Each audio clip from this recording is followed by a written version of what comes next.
Fairytales by the Brothers Grimm. Chapter 8. The Dog and the Sparrow.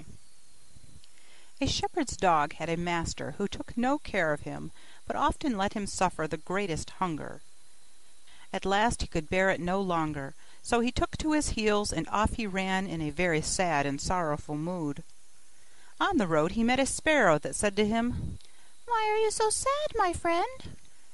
"Because," said the dog, "I am very, very hungry, and have nothing to eat." "If that be all," answered the sparrow, "come with me into the next town, and I will soon find you plenty of food." So on they went together into the town, and as they passed by a butcher's shop, the sparrow said to the dog, "Stand there a little while till I peck you down a piece of meat." So the sparrow perched upon the shelf, and having first looked carefully about her to see if any one was watching her, she pecked and scratched at a steak that lay upon the edge of the shelf, till at last down it fell.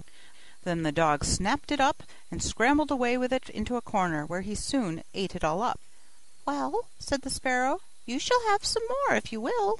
So come with me to the next shop, and I will peck you down another steak." When the dog had eaten this too, the sparrow said to him, "Well, my good friend, have you had enough now?" "I have had plenty of meat," answered he, "but I should like to have a piece of bread to eat after it." "Come with me then," said the sparrow, "and you shall soon have that too." So she took him to a baker's shop, and pecked at 2 rolls that lay in the window, till they fell down. And as the dog still wished for more, she took him to another shop, and pecked down some more for him. When that was eaten, the sparrow asked him whether he had had enough now. "Yes," said he, "and now let us take a walk a little way out of the town." So they both went out upon the high road, but as the weather was warm, they had not gone far before the dog said, "I am very much tired. I would like to take a nap." "Very well," answered the sparrow, "do so, and in the meantime I will perch upon that bush." So the dog stretched himself out on the road and fell fast asleep. Whilst he slept, there came by a carter with a cart drawn by 3 horses, and loaded with 2 casks of wine. The sparrow, seeing that the carter did not turn out of the way, but would go on in the track in which the dog lay, so as to drive over him, called out, "Stop, stop, Mr. Carter, or it shall be the worse for you." But the carter, grumbling to himself, "You make it the worse for me, indeed. What can you do?" cracked his whip, and drove his cart over the poor dog, so that the wheels crushed him to death. "There!" cried the sparrow, "thou cruel villain, thou hast killed my friend the dog. Now mind what I say, this deed of thine shall cost thee all thou art worth." "Do your worst and welcome," said the brute. "What harm can you do me?" and passed on. But the sparrow crept under the tilt of the cart, and pecked at the bung of one of the casks till she loosened it, and then all the wine ran out, without the carter seeing it. At last he looked round, and saw that the cart was dripping, and the cask quite empty. "What an unlucky wretch I am!" cried he. "Not wretch enough yet," said the sparrow, as she alighted upon the head of one of the horses, and pecked it till he reared up and kicked. When the carter saw this, he drew out his hatchet and aimed a blow at the sparrow, meaning to kill her, but she flew away, and the blow fell upon the poor horse's head with such force that he fell down dead. "Unlucky wretch that I am!" cried he.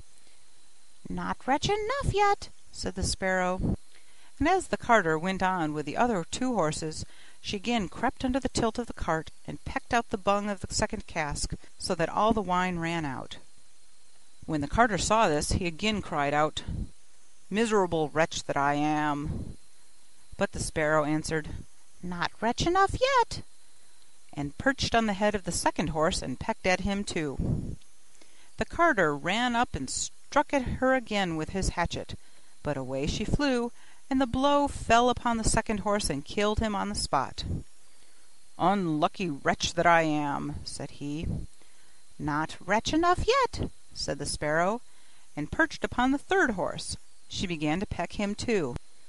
The carter was mad with fury, and without looking about him or caring what he was about, struck again at the sparrow, but killed his third horse as he had done the other 2.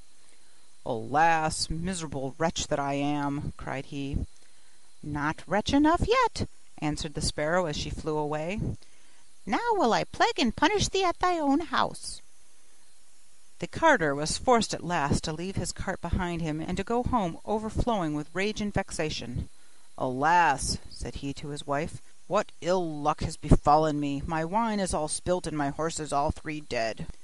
"Alas, husband," replied she, "and a wicked bird has come into the house, and has brought with her all the birds in the world, I am sure, and they have fallen upon our corn in the loft, and are eating it up at such a rate." Away ran the husband upstairs, and saw thousands of birds sitting upon the floor eating up his corn, with the sparrow in the midst of them. "Unlucky wretch that I am!" cried the carter, for he saw that the corn was almost all gone. "Not wretch enough yet," said the sparrow. "Thy cruelty shall cost thee thy life yet." And away she flew. The carter, seeing that he had thus lost all that he had, went down into his kitchen, and was still not sorry for what he had done, but sat himself angrily and sulkily in the chimney corner. But the sparrow sat on the outside of the window and cried, "Carter, thy cruelty shall cost thee thy life." With that he jumped up in a rage, seized his hatchet, and threw it at the sparrow, but it missed her, and only broke the window. The sparrow now hopped in, perched upon the window seat, and cried, "Carter, it shall cost thee thy life." Then he became mad and blind with rage, and struck the window seat with such force that he cleft it in two. And as the sparrow flew from place to place, the carter and his wife were so furious that they broke all their furniture, glasses, chairs, benches, the table, at last the walls, without touching the bird at all. In the end, however, they caught her, and the wife said, "Shall I kill her at once?" "No," cried he, "that is letting her off too easily. She shall die much more cruel death. I will eat her." But the sparrow began to flutter about, and stretch out her neck, and cried, "Carter, it shall cost thee thy life yet."